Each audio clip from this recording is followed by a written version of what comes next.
મિત્રો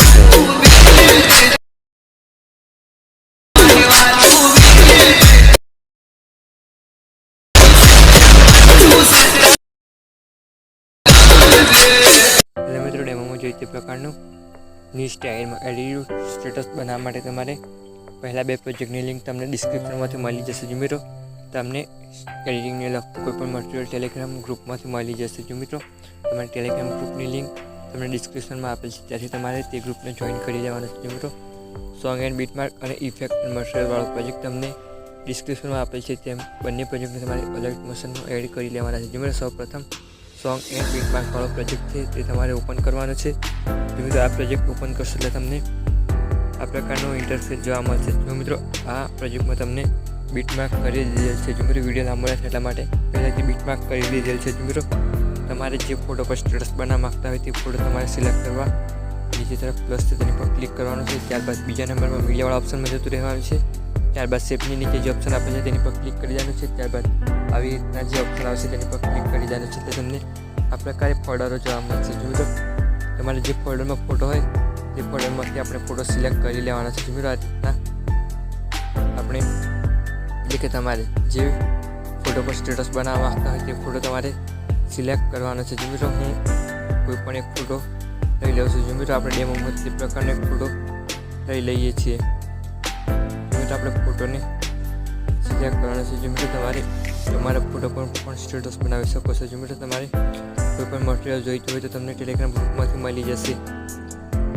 જો મિત્રો તમે નવા હોય તો ચેનલને સબસ્ક્રાઈબ કરી દેજો અને લાઈક અને કોમેન્ટ કરી દેજો. જો મિત્રો આપણે કોઈ પણ એક ફોટો લઈ લઈએ છીએ.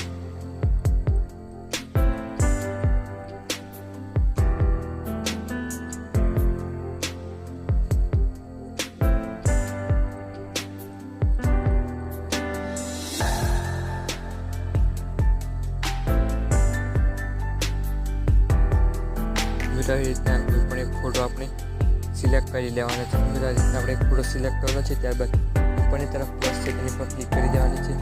આ રીતના ફોટો આવી જશે. ત્યારબાદ તમારે સિમ્પલી બેક આવવાનું છે. મિત્રો આપણે ફોટોને સૌથી પહેલાં ફૂલ સ્ક્રીન કરવાનો છે. મિત્રો ફોટોને ફૂલ સ્ક્રીન કરવા માટે ફોટો પર તમારે ક્લિક કરી દેવાનું છે. ત્યારબાદ ઉપરની તરફ થ્રી ડોટ છે તેની પર ક્લિક કરી લેવાનું છે. ત્યારબાદ તમારે આવી રીતના ફિલ કમ્પોઝિશન એરિયા પર ક્લિક કરવાનું છે, એટલે ફોટો આવી રીતના ફૂલ સ્ક્રીન થઈ જશે. ત્યારબાદ સિમ્પલી બેક આવી જવાનું છે. મિત્રો આપણે ફોટોની લેન્થને સોંગના એન્ડમાં લઈ જવા માટે તમારે ફોટોવાળા લેયર પર આવી રીતના ક્લિક કરવાનું છે. ત્યારબાદ સોંગના એન્ડમાં આવી રીતના આવી જવાનું છે. ત્યારબાદ આ રીતના જે ઓપ્શન છે તેની પર તમારે ક્લિક કરી દેવાનું છે, એટલે ફોટો સોંગના એન્ડમાં આવી જશે. જો મિત્રો ત્યારબાદ આપણે સિમ્પલી બેક આવી જવાનું છે. ત્યારબાદ આપણે ટેક્સ્ટ લખેલ PNG એડ કરવાનું છે. જો મિત્રો સૌ પ્રથમ તમારે સિમ્પલી બેક આવવાનું છે. ત્યારબાદ ઇફેક્ટ એન્ડ મટીરિયલવાળો પ્રોજેક્ટ ઓપન કરી લેવાનો છે.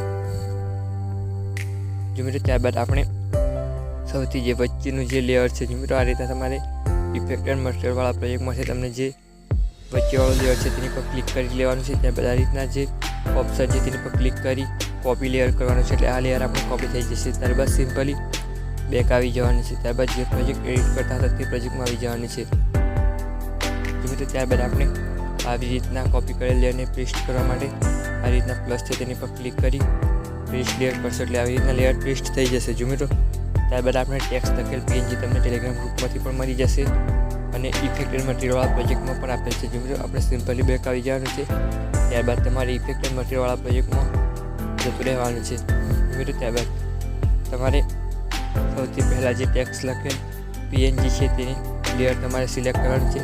ત્યારબાદ આવી રીતના પ્લસ પર ક્લિક કરી લેવાનું છે અને કોપી લેયર કરવાનું છે, એટલે તમારે આ ટેક્સ્ટ PNG કોપી થઈ જશે. ત્યારબાદ સિમ્પલી બેક આવી જવાનું છે. જો મિત્રો તમને આ પ્રકારનું PNG વોટ્સએપ ગ્રુપ અને ટેલિગ્રામ ગ્રુપમાં અવેલેબલ છે, જ્યાંથી તમારે ડાઉનલોડ કરી લેવાનું છે. જો મિત્રો ત્યારબાદ આવી રીતના પ્લસવાળા નિશાન પર ક્લિક કરી દેવાનું છે અને પેસ્ટ ક્લિયર કરશો, એટલે આવી રીતના તમારે ટેક્સ લખેલ PNG આવી જશે. જો મિત્રો આપણે ઇફેક્ટની એડ કરવાની છે. જો મિત્રો તમારે ઇફેક્ટની એડ કરવા માટે સિમ્પલી બેક આવવાનું છે.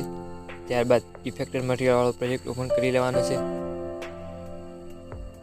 ત્યારબાદ તમારે નીચે તરફ ઇફેક્ટ લખેલ પ્રોજેક્ટ એટલે ગ્રુપ આપેલ છે તેની પર ક્લિક કરી લેવાનું છે. ત્યારબાદ આવી રીતના પ્લસવાળા નિશાન પર ક્લિક કરી લેવાનું છે અને કોપી લેયર પર ક્લિક કરશો, એટલે આ લેયર કોપી થઈ જશે, એટલે કે ઇફેક્ટવાળું લેયર કોપી થઈ જશે. ત્યારબાદ સિમ્પલી બેક આવવાનું છે અને ફરીથી જે પ્રોજેક્ટ એડિટ કરતા હતા તે પ્રોજેક્ટમાં આવી જવાનું છે.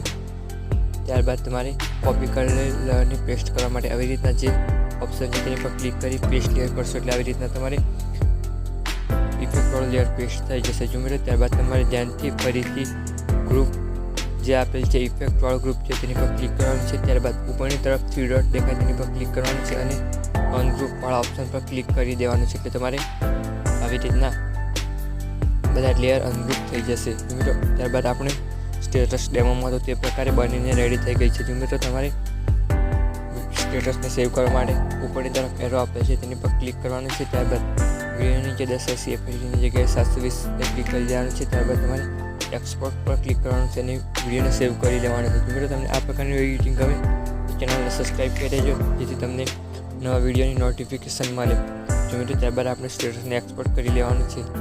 ત્યારબાદ તમારું સ્ટેટસ સેવ થઈ જશે.